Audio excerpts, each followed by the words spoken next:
civilmedia.mk. Слободно, независно, отворено. Всушност, концептот за едно општество и самата стратегија е само алатка, односно начин како да се подобри поделеноста и исклучивоста во нашето општество.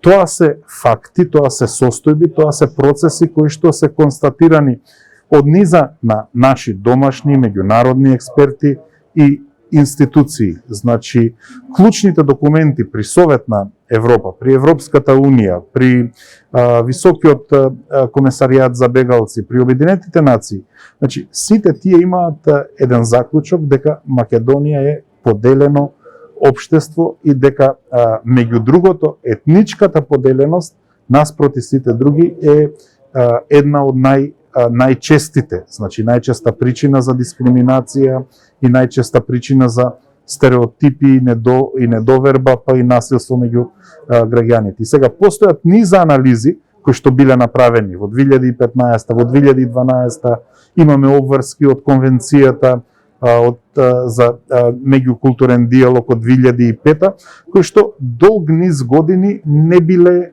адресирани. Дури се носели и стратегии. Значи имаме прекрасни стратегии донесени од претходната влада во 2016, 2015 и така натаму. Меѓутоа тие биле донесени, усвоени и дремат во фиоките на соодветните институции.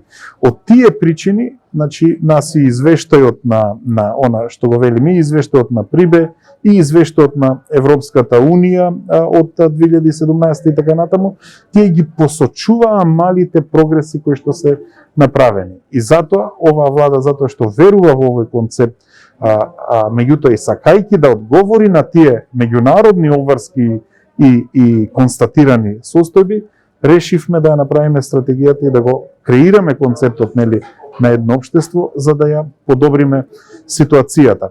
Во таа смисла просто секоја влада, па и владата на ВМРО ДПМН е обврзна да ги подобрува.